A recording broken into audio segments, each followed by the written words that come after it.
আরেক আল্লাহর ওলি ঘর থেকে বের হয়েছে, পথের মধ্যে দেখে একটা বিষাক্ত বিচ্ছু দ্রুত গতিতে লাফায়া লাফায়া যাচ্ছে। সাধারণত আমাদের সামনে যখন বিষাক্ত কোনো বিচ্ছু পড়ে যায়, আমাদের অন্তরে একটা কাঁপুনি শুরু হয়ে যায়, ভিতরে একটা ভয় ঢুকে যায়। ওই আল্লাহর ওলি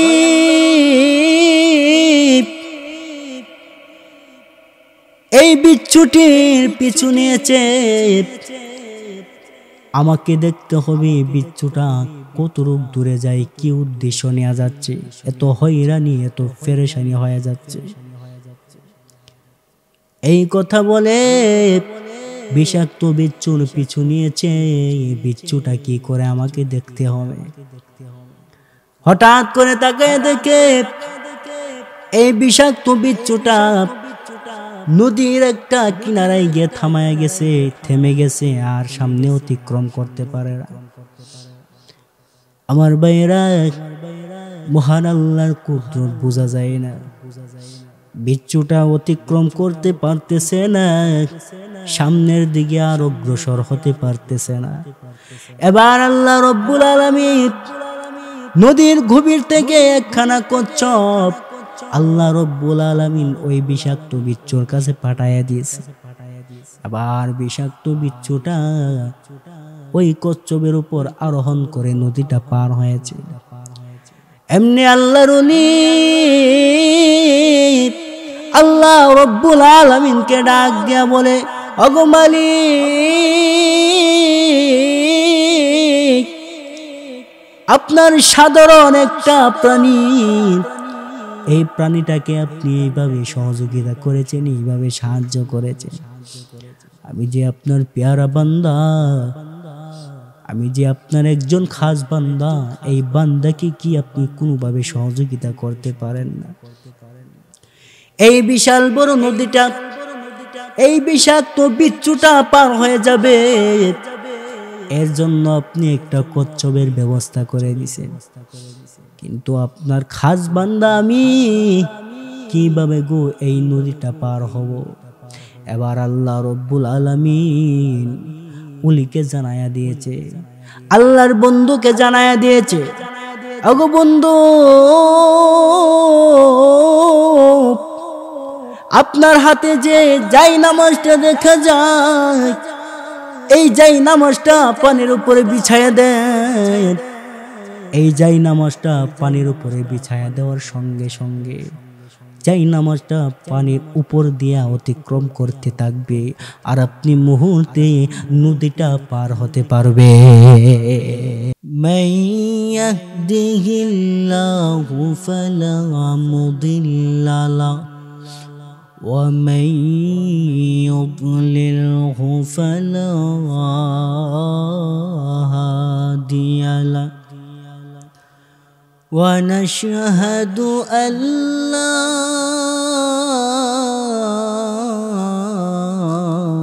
إله إلا الله وحده لا شريك له ونشهد أن سيدنا وسندنا وحبيبنا ومولانا محمدا عبده ورسوله الذي أرسل إلى الناس كافة بشيرا ونذيرا وداعيا إلى الله بإذنه وسراجا منيرا أما بعد فأعوذ بالله من الشيطان الرجيم بسم الله الرحمن الرحيم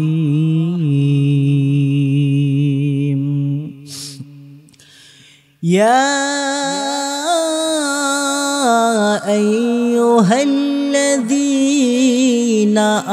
آمنوا أطيعوا الله وأطيعوا الرسول وأولي الأمر منكم صدق الله العظيم وقال تعالى في شان حبيبه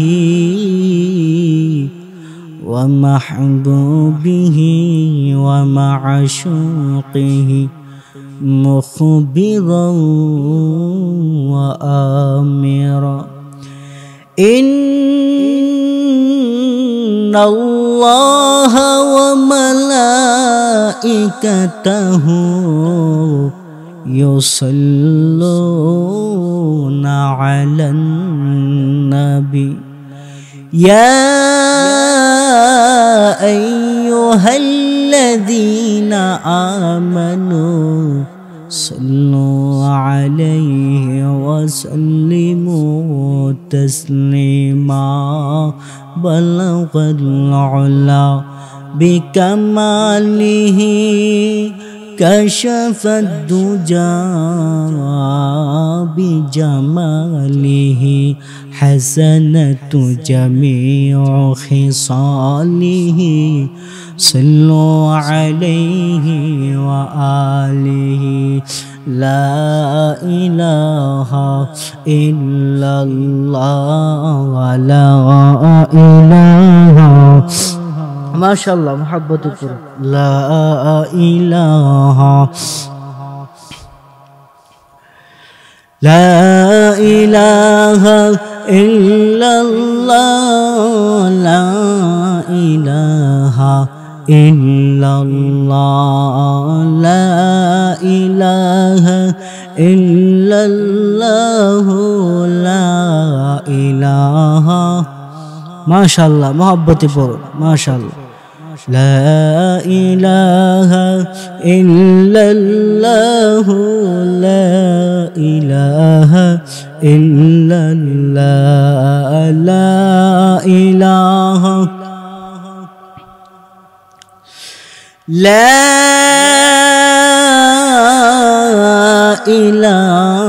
إله إلا الله محمد رسول الله صلى الله عليه وسلم আজকের মাহফিলের বর্তমান অধিবেশনের আমার সম্মানিত সভাপতি সাহেব মাদ্দাজিল্লাহুল আলী, উপস্থিত উলামায়ে কেরাম, তুলাবে ইলম ও আমার প্রাণ প্রিয় ধর্মীয় যুবকবৃন্দ ভাইয়েরা, পর্দার আড়াল থেকেও শ্রবণ করতেছেন আমার সম্মানিত মা ও বোনেরা, সর্বপ্রথমই মহান স্রষ্টার দরবারে শুকরিয়া জ্ঞাপন করি, যেই স্রষ্টা আপনাকে আমাকে এই দুনিয়াবি যাবতীয় ব্যস্ততা থেকে ফারিক করে আল্লাহ তাআলা আপনাকে আমাকে একটি নূরানি কুরআনি বরকতি রহমতি জলসায় আশা এবং বসার মতো তৌফিকটুকু দান করেছেন।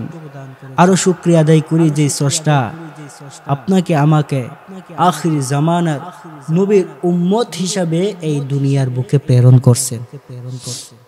মুহতারাম হাজরিন, আল্লাহ পাক রব্বুল আলামিন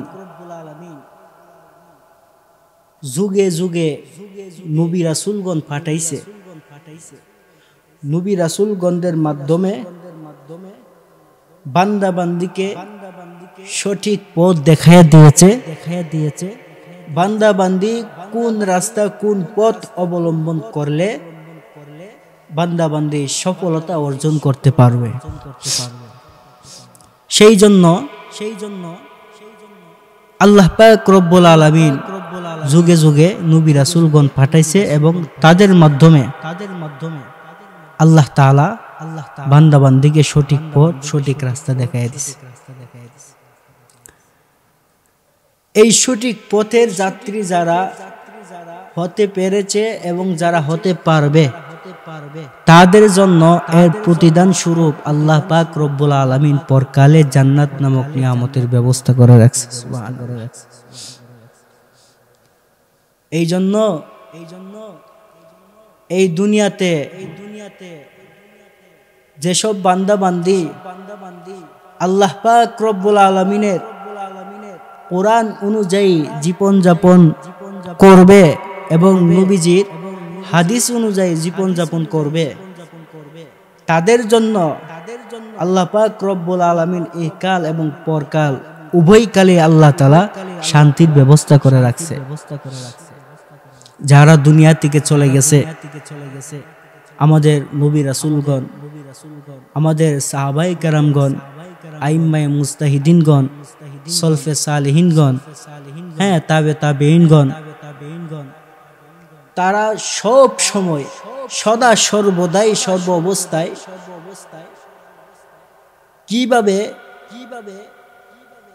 আল্লাহ পাক রব্বুল আলামিনকে সন্তুষ্ট করা যায়, আল্লাহর নবীকে কিভাবে সন্তুষ্ট করা যায়, কিভাবে নিজেদের জীবনকে সুন্দরভাবে রাঙ্গানো যায়, এই চেষ্টাই তারা করে গেছে। আমি আপনাদের সম্মুখে পবিত্র কালামুল্লাহ শরীফ থেকে ছোট একখানা আয়াতে কারিমা তিলাওয়াত করেছি। আমার তিলাওয়াতকৃত আয়াতে কারিমাতে আল্লাহ বলে, ইয়া আইয়ুহাল্লাযীনা আমানু আতিউল্লাহা ওয়া আতিউর রাসূল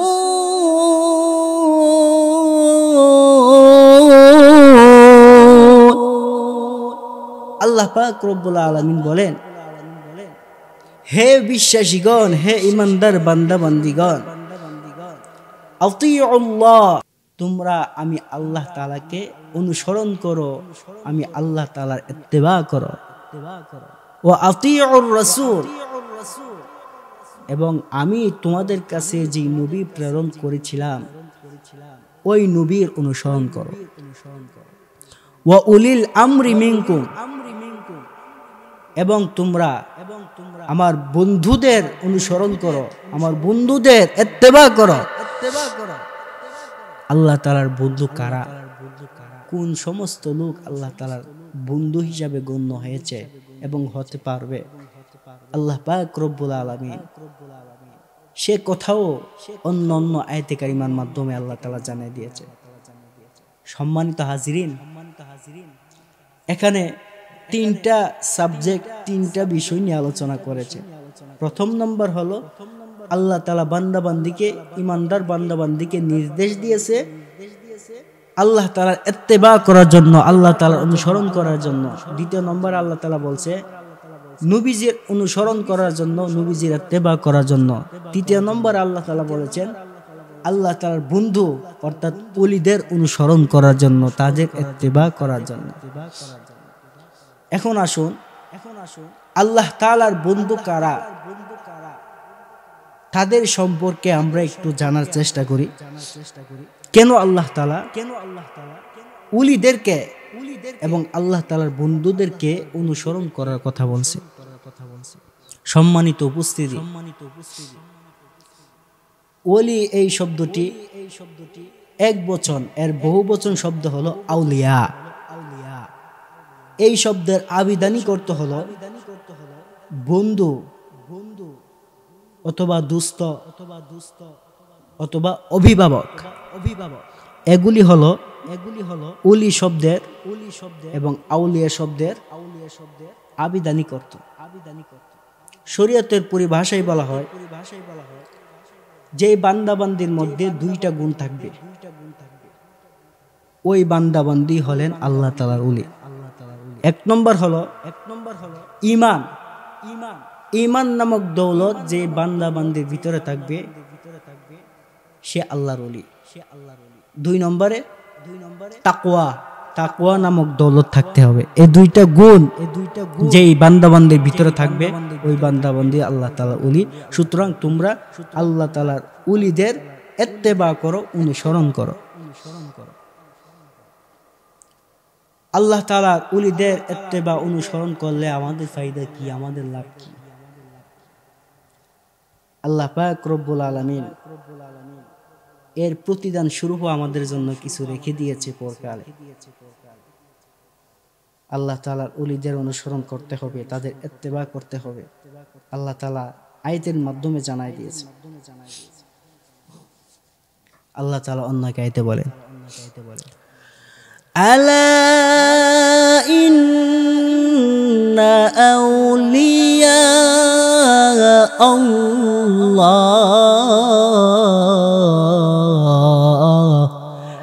লা খাউফুন আলাইহিম ওয়ালা হুম ইয়াহজানুন। আল্লাহ রব্বুল আলামিন দুনিয়ার বান্দা বান্দিকে ডাক দিয়া বলে, আরে দুনিয়ার বান্দা, আরে দুনিয়ার বান্দি, আমি আল্লাহ তাআলার ওলি যারা, আমি আল্লাহ তাআলার বন্ধু যারা, তোমরা শুনে রাখো, তোমরা বুঝে রাখো, তোমরা জেনে রাখো, আমি আল্লাহ তাআলার ওলি যারা হবে রে, আমি আল্লাহ রব্বুল আলামিনের বন্ধু যারা হবে, তাদের কোনো চিন্তা নাই, তাদের কোনো ভয় নাই, দুনিয়াতে কোনো কাজকর্মের ক্ষেত্রে তাদের কোনো চিন্তা নাই, এমনকি পরকালেও তাদের কোনো ভয় নাই, পরকালেও তাদের কোনো চিন্তা নাই, কোনো ক্ষেত্রে তাদের কোনো ভয় নাই, কোনো ক্ষেত্রে তাদের কোনো চিন্তা নাই। তারাই হলেন আল্লাহ তাআলার বন্ধু, আল্লাহ তাআলার ওলি। আমার ভাইয়েরা, দুনিয়াতে আল্লাহ রব্বুল আলামিন বান্দা বান্দিকে যে জীবন দিয়েছে, বান্দা বান্দি যদি জীবনটাকে আল্লাহ তাআলার ওলিদের সঙ্গে, আল্লাহ তাআলার ওলিদের জীবনের সঙ্গে যদি তাদের জীবনটা মিলায়া দিতে পারে, আল্লাহ রব্বুল আলামিন ওই সমস্ত বান্দা বান্দীদের জন্য পরকালে জান্নাত নামক নিয়ামতের ব্যবস্থা করে রাখছে। আল্লাহর ওলিদের কি পরিমাণে দাম রে ভাই, কি পরিমাণে দাম!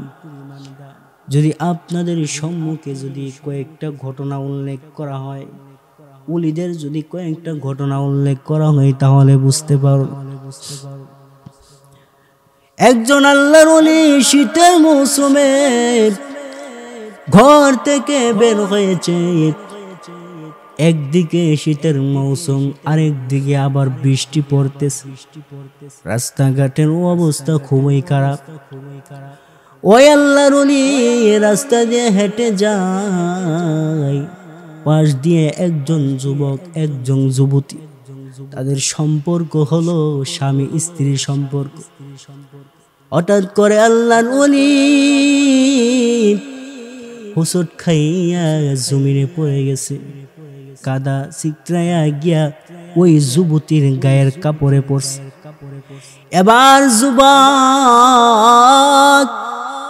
আল্লাহর ওলিকে ডাক দিয়ে বলে, কিরে আল্লাহর ওলি, কিরে বুড়া মানুষ, তোর কি চক্ষু নাই? তুই কি অন্ধ হয়ে গেছিস?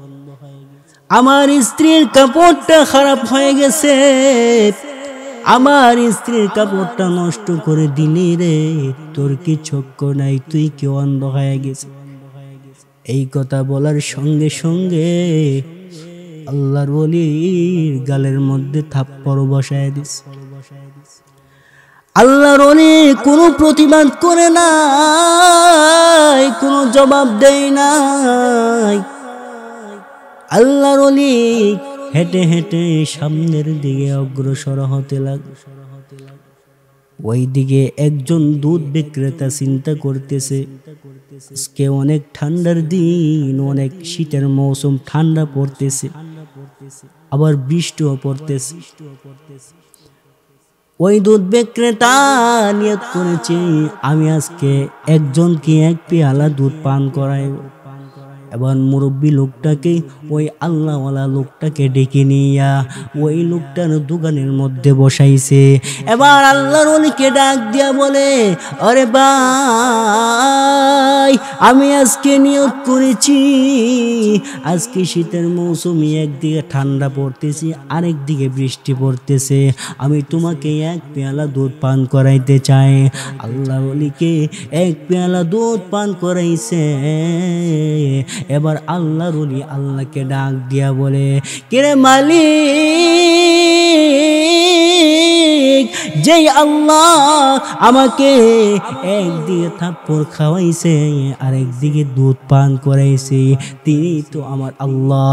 এই কথা বলে রে আর আল্লাহ রব্বুল আলামিনের দরবারে শুকর আদায় করে, ওগো মালিক, তুমি তো আমার স্রষ্টা, তুমি তো আমার মালিক।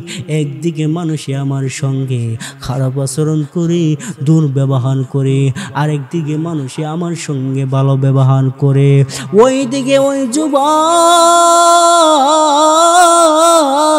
ওই যুবতী হাতে ধরে ধরে যখন সিঁড়ি বেয়ে বেয়ে গন্তব্য স্থানে পৌঁছতে গেল রে, ওইদিকে যুবকের পাওটা আটকাই গেছে সিঁড়ির মধ্যে, যুবকের জবান বন্ধ হয়ে গেছে, যুবকের জবান দিয়ে আর কথা বের হয় না, কথা আটকা গেছে। এমনি যুবক দুইটা চোখের পানি ছেড়ে দিয়া আল্লাহ রব্বুল আলামিনের দরবারে কান্না আরম্ভ করছে আর মালিকের দরবারে মাফি চাই। এই করুণ অবস্থা দেখতেছে, পাশে বসা তার স্ত্রী এই করুণ অবস্থা দেখে এবার চিৎকার করে আর হাউমাউ করে কান্না করে। এবার লোকদেরকে ডেকে ডেকে বলল, আরে লোকেরা, আমার স্বামীর এই করুণ অবস্থা হয়ে গেছে, লোকেরা দলা হয়ে গেছে। লোকেরা ডাক দিয়া বলে, তোমার স্বামী এমন কি অপরাধ করছে, তোমার স্বামী এমন কি পাপ করছে যে পাপের কারণে সিঁড়ির মধ্যে পা আটকায়া গেছে, এমনকি জবানটা পর্যন্ত বন্ধ হয়ে গেছে। এবার স্ত্রী ডাক দিয়ে বলে, রে লোকেরা, আমার স্বামী একজন বৃদ্ধ লোকের চেহারার মধ্যে থাপ্পড় বসায় দিছিল। আমার মনে হয় এই থাপ্পড়ের কারণে মহান আল্লাহ প্রতিদান স্বরূপ আমার স্বামীকে এমন ভাবে কষ্ট দিয়েছে। ওই বৃদ্ধ লোকটা মনে হয় চোখের পানি ছেড়ে দিয়া আল্লাহ তাআলার কাছে বদদুয়া করেছে, অভিশাপ করেছে। এই জন্য মহান আল্লাহ আমার স্বামীকে এই কঠিন বিপদের সম্মুখীন করে দিছে। এবার লোকেরা খুঁজাখুঁজি করে ওই যুবককে তালাশ করে আনলো, ওই মুরব্বী লোকটাকে তালাশ করে আনলো। মুরব্বী লোকটাকে তালাশ করে এনে তারা সকলে এক বাক্যে বলে, ওগো আল্লাহর ওলি, এই লোকটা বুঝতে পারে না এই লোকটা অপরাধ করে ফেলেছে। ওগো আল্লাহর ওলি, উনি যে পাপ করছে, উনি যে অপরাধ করছে, উনি বুঝতে পারে নাই, আপনি তাকে মাফ করে দেন। আপনি যে অভিশাপ দিয়েছেন এই অভিশাপটা আপনি ফিরাইয়া দেন। আল্লাহর ওলি ডাক দিয়া বলে, আরে দুনিয়ার মানুষ, আমি কাউকে অভিশাপ দেইনি, আমি কাউকে বদদুয়া দেই নাই, আমি দুনিয়ার সাধারণ লোক না, আমি দুনিয়ার সাধারণ বান্দা না। কারণ আমার লিঙ্কটা হচ্ছে মহান আল্লাহ তাআলার সঙ্গে। মহান আল্লাহ আমাকে অনেক ভালোবাসে, মহান আল্লাহ আমাকে অনেক মহাব্বত করে। এই জন্য আমাকে যখন থাপ্পড় মেরেছে, মহান আল্লাহ সহ্য করতে পারে নাই, মহান আল্লাহর বরদাস্ত হয় নাই। মহান আল্লাহ প্রতিশোধ নেওয়ার জন্য আপনার স্বামীকে এই কঠিন বিপদের সম্মুখীন করেছে। এই জন্য আল্লাহর ওলিদের সঙ্গে যারা খারাপ ব্যবহার করবে তাদের পরিণাম খুব ভয়াবহতার দিকে যাবে। আল্লাহর ওলিরা তারা সাধারণ কোনো লোক নয়, দুনিয়ার কোনো সাধারণ লোক নয়। তাদের পরিচয় হলো এটা। তাদের সঙ্গে দুর্ব্যবহার করা যাবে না, আল্লাহ তাআলা ছাড় দেবে না।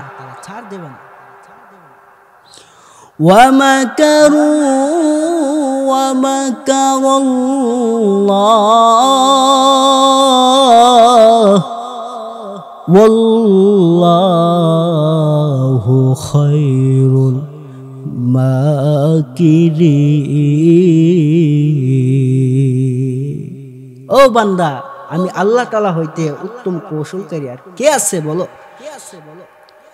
তুমি বান্দা, তুমি বান্দি, আমি আল্লাহ তাআলা হইতে বেশি কৌশলকারী নয়, কিছুতেই নয়। সুতরাং যত কৌশলকারী হোক না কেন বান্দা, আল্লাহ তাআলার সাথে কোনো কিছুতেই পারা সম্ভব নয়। এই জন্য অনেকেই মনে করি আমরা যে অপরাধ করছি, অন্যায় করছি, আল্লাহ তাআলা হয়তো আমাকে সাজা দেবে না। আল্লাহ পাক রব্বুল আলামিনের দরবারে পরবর্তী সময়ে নিজের গুনাহকে মাফ করায় নিব, নিজেদের অপরাধকে মাফ করায় নিব, এরকম ভাবলে আপনি ভুল ভাবতেছেন। আপনি যতটুকু কৌশল অবলম্বন করবেন, এর চাইতে দ্বিগুণ কৌশল অবলম্বন করবে আপনার সৃষ্টিকর্তা। আপনাকে যে সৃষ্টি করেছে, নিজেকে কিছুতেই চালাক মনে করা যাবে না। এই জন্য উচিত আর কর্তব্য হলো, জীবনে যদি কারো সঙ্গে কোনো ধরনের বেয়াদবি এবং খারাপ ব্যবহার করে থাকি, এখনো সময় আছে ভাই। এটা বান্দাবান্দির হক, আপনাকে ক্ষমা চাইতেই হবে, আপনার গুনাহকে অপরাধকে মাফ করাইতেই হবে। এরপরে আল্লাহ তাআলার দরবারে আপনি কাকুতি মিনতি করে, আপনি রুনাজারি হাজারি করে নিজের অপরাধকে মাফ করাইবেন। বান্দার কাছ থেকে আগে মাফি নিতে হবে, তারপরে আল্লাহ তাআলার কাছে ক্ষমা চাইলে আল্লাহ তাআলা আপনাকে মাফের ঘোষণা দিবেন। আমার ভাইয়েরা, এই জন্য আল্লাহর ওলিদের সঙ্গে আমাদেরকে সৎ ব্যবহার করতে হবে। আল্লাহর ওলি যারা, আল্লাহ রব্বুল আলামিন তাদের ব্যাপারে পরকালে জান্নাত নামক নিয়ামতের ঘোষণা দিয়েছে। আল্লাহর ওলিরা যারা, তারা সাধারণ কোনো লোক না, তারা সাধারণ কোনো লোক না। তাদের সঙ্গে দুর্ব্যবহার করলে আপনাকে আল্লাহ পাক রব্বুল আলামিন কিছুতেই ছাড় দিবে না। এই জন্য আল্লাহর ওলিদের সঙ্গে ভালো ব্যবহার করতে হবে রে, ভালো ব্যবহার করতে হবে। আল্লাহর ওলিদের সঙ্গে যদি ভালো ব্যবহার করতে পারি, তাহলে মহান আল্লাহ রব্বুল আলামিন এর বিনিময়ে পরকালে এটাকে উসিলা করে জান্নাত নামক নিয়ামত দিতে পারে। এক একটা উসিলা আল্লাহ তালাশ করবে, এক একটা মাধ্যম, এক একটা উসিলা আল্লাহ তাআলা তালাশ করবে। আমার ভাইরা, এই জন্য আল্লাহ রব্বুল আলামিন পবিত্র কোরআনের মাধ্যমে ঘোষণা করে বান্দা বান্দিকে জানায় দেয়, আল্লাহু ওয়ালিয়ুল্লাযীনা আমানু ইখরিজুহুম মিনাজ-যুলুমাতি ইলান-নূর والذين كفروا أولياؤهم الطاغوت ইউখরিজুনাহুম মিনান নূরি ইলা যুলুমাত। আল্লাহ রব্বুল আলামিন বান্দা বান্দিকে জানায় দে, ও দুনিয়ার বান্দা বান্দি, আমি আল্লাহ তাআলার ওলি যারা, আমি আল্লাহ তাআলার বন্ধু যারা, আমি আল্লাহ তাআলার দোস্ত যারা, আমি আল্লাহ হলাম তাদের অভিভাবক। আমি আল্লাহ তাআলা শুধু এখানে ক্ষান্ত করি না, আমি আল্লাহ শুধু তাদের অভিভাবক নয়, আমি আল্লাহ আমার বন্ধুদেরকে খারাপ পথ থেকে বাছাই করে আমি আল্লাহ ভালো পথের দিকে নিয়ে যাই। অন্ধকার জগৎ থেকে আমি আল্লাহ ফিরায়া ভালো জগতের দিকে নিয়ে যায়, আলোর জগতের দিকে নিয়ে যায়। আর যে সমস্ত বান্দা বান্দি অস্বীকারী যারা কাফের, তাদের অভিভাবক হলো তাগুত অর্থাৎ শয়তান। শয়তানে সব সময় তাদেরকে আলোর পথ থেকে বাছাই করে অন্ধকার পথের দিকে নিয়ে যায়। এটা হলো তাগুতের কাজ, শয়তানের কাজ। এই জন্য শয়তান যাদের অভিভাবক, যারা শয়তানের পরামর্শে নিজেদের জীবন যাপন পরিচালনা করছে, তারা সব সময় খারাপ পথটাকেই বাছাই করে, কিভাবে গুনাহ করা যায়, কিভাবে নিজেদের জীবন ধ্বংস করা যায়, কিভাবে আল্লাহ তাআলার পথ হইতে বের হয়ে শয়তানের পথের দিকে প্রবেশ করা যায়। শয়তানের যারা মানে শয়তানের ভক্ত হয়ে গেছে, শয়তান যাদের অভিভাবক, তাদের অন্তরে তাদের মনে 24 ঘন্টাই এরকম চিন্তা ভাবনা থাকে।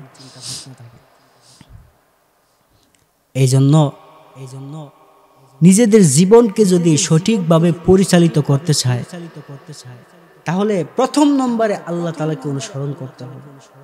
আল্লাহ তাআলাকে কিভাবে অনুসরণ করব? আল্লাহ তাআলাকে অনুসরণ করার কিছু মাধ্যম আছে। পবিত্র কোরআন, এই কোরআন অনুযায়ী নিজের জীবনকে পরিচালনা করেন। মুহতারাম হাজিরিন, ওই দিকে যাওয়ার আমার সময় নেই। দ্বিতীয় নম্বর হলো নবীজির ইত্তেবা করতে হবে, নবীজির অনুসরণ করতে হবে। তৃতীয় নম্বর হলো আল্লাহর ওয়ালিদের ভক্ত হতে হবে, তাদের অনুসরণ করতে হবে। তারা তাদের জীবনকে কিভাবে পরিচালিত করছে সেগুলি খুঁজে খুঁজে আমাদেরকে বের করতে হবে। আমার ভাইয়েরা, আরেক আল্লাহর ওলি ঘর থেকে বের হয়েছে, পথের মধ্যে দেখে একটা বিষাক্ত বিচ্ছু দ্রুত গতিতে লাফায়া লাফায়া যাচ্ছে। সাধারণত আমাদের সামনে যখন বিষাক্ত কোনো বিচ্ছু পড়ে যায়, আমাদের অন্তরে একটা কাঁপুনি শুরু হয়ে যায়, ভিতরে একটা ভয় ঢুকে যায়। ওই আল্লাহর ওলি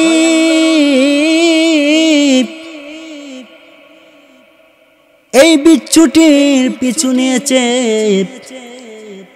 আমাকে দেখতে হবে বিচ্ছুটা কতটুক দূরে যায়, কি উদ্দেশ্য নেওয়া যাচ্ছে, এত হয়রানি এত পেরেশানি হয়ে যাচ্ছে। এই কথা বলে বিষাক্ত বিচ্ছুর পিছু নিয়েছে। বিচ্ছুটা কি করে আমাকে দেখতে হবে। হঠাৎ করে তাকায় দেখে এই বিষাক্ত বিচ্ছুটা নদীর একটা কিনারায় গিয়ে থামায় গেছে, থেমে গেছে, আর সামনে অতিক্রম করতে পারে না। আমার ভাইয়েরা, মহান আল্লাহর কুদরত বোঝা যায় না। বিচ্ছুটা অতিক্রম করতে পারতেছে না, সামনের দিকে আর অগ্রসর হতে পারতেছে না। এবার আল্লাহ রব্বুল আলামিন নদীর গভীর থেকে একখানা কচ্ছপ আল্লাহ রব্বুল আলামিন ওই বিষাক্ত বিচ্ছুর কাছে পাঠাইয়া দিয়েছে। আবার বিষাক্ত বিচ্ছুটা ওই কচ্ছপের উপর আরোহণ করে নদীটা পার হয়েছে। এমনি আল্লাহর ওলি আল্লাহ রব্বুল আলামিনকে ডাক দিয়া বলে, ওগো মালিক, আপনার সাধারণ একটা প্রাণী, এই প্রাণীটাকে আপনি এইভাবে সহযোগিতা করেছেন, এইভাবে সাহায্য করেছেন।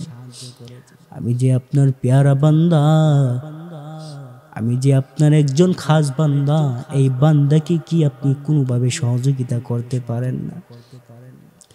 এই বিশাল বড় নদীটা, এই বিষাক্ত বিচ্ছুটা পার হয়ে যাবে, এর জন্য আপনি একটা কচ্ছপের ব্যবস্থা করে দিয়েছেন, কিন্তু আপনার খাস বান্দা আমি কিভাবে গো এই নদীটা পার হব? এবার আল্লাহ রব্বুল আলামিন উলিকে জানায়া দিয়েছে, আল্লাহর বন্ধুকে জানায়া দিয়েছে, ওগো বন্ধু, আপনার হাতে যে যাই নামাজটা দেখা যায়, এই যাই নামাজটা পানির উপরে বিছায়া দেন। এই যাই নামাজটা পানির উপরে বিছায়া দেওয়ার সঙ্গে সঙ্গে যাই নামাজটা পানির উপর দিয়া অতিক্রম করতে থাকবে, আর আপনি মুহূর্তে নদীটা পার হতে পারবে। এবার আল্লাহর ওলি যখন নদী পার হয়ে গেছে, তাকায় দেখে বিচ্ছুটা দ্রুত গতিতে একটা বিশাল গভীরতা জঙ্গলের দিকে চলে যাচ্ছে। বিশাল গভীর একটা জঙ্গলের ভিতরে প্রবেশ করেছে। আল্লাহর ওলি দূর থেকে তাকায় দেখতেছে বিচ্ছুটা একটা যুবকের কাছে চলে গেছে। যেই যুবক ছিল একটা রাখাল, সারাদিন রাখালি করে ক্লান্ত হইয়া জঙ্গলের ভিতরে একটা গাছের মধ্যে হেলান দিয়া ঘুমায় থাকতো, একটু রেস্ট নিত। ওই যুবকটা ঘুমন্ত অবস্থায় যুবকের পাশে একটা বিষাক্ত সাপ ফোনা নিয়ে বসে আছে, সুবল দিবে। ওই যুবকটাকে হত্যা করবে, দুনিয়া থেকে বিদায় করে দিবে। বিষাক্ত বিচ্ছুটা সঙ্গে সঙ্গে ওই বিষাক্ত সাপকে দংশন করে দুনিয়া থেকে বিদায় করে দিছে। আল্লাহর ওলি আল্লাহ তাআলার এই কুদরত দেখে অবাক হয়ে গেছে। এবার আল্লাহর ওলি যুবককে ডাক দিয়া বলে, রে যুবক,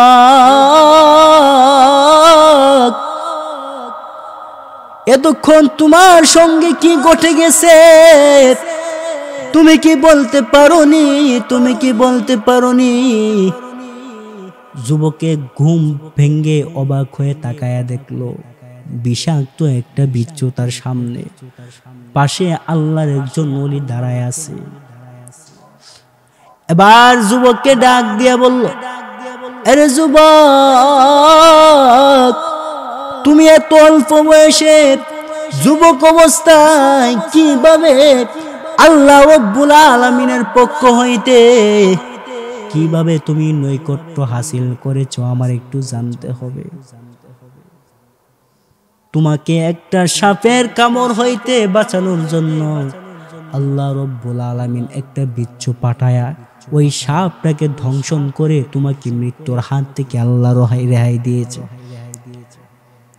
এত পরিমাণে তুমি মহান রবের নৈকট্য তুমি হাসিল করেছো, কিভাবে এত অল্প সময়ে এই বয়সে তুমি আল্লাহ তাআলার নৈকট্য হাসিল করেছো? আমার একটু জানার দরকার আছে রে, আমার একটু বোঝার দরকার আছে।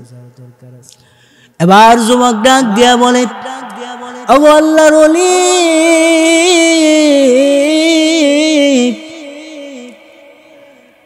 আমি দুনিয়ার বান্দা বান্দির সঙ্গে সব সময় ভালো ব্যবহার করি। আমি যখন রাখালি নিয়ে ব্যস্ত থাকি, আমি উটের রাখালি করি, গরুর রাখালি করি। আমি যখন ওই রাখালি করি, আমি কোনো সময় আল্লাহ তাআলার বিধান তরক করি না।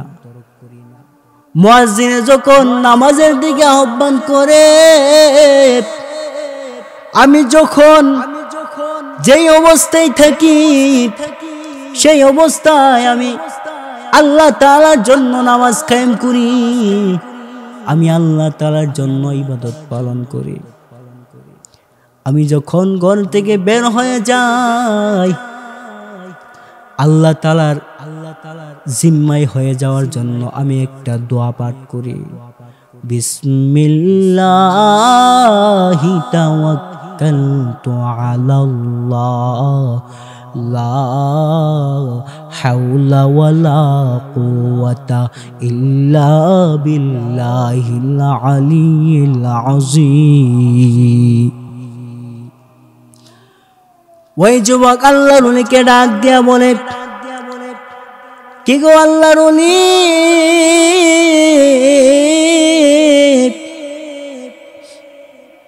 আমি যখন এই দোয়া পাঠ করি আল্লাহ রব্বুল আলামিন আমার জন্য জিম্মাদার হয়ে যান, এই জন্য আমাকে কোনো বিপদ স্পর্শ করতে পারে না। আমি যুবক বয়সে আল্লাহ তাআলার নৈকট্য হাসিল করেছি, আমি গুনাহ থেকে আমার জীবনকে সব সময় রক্ষা করে চলার চেষ্টা করি। এই জন্য মুরব্বী বাবারা, যুবক ভাইয়েরা,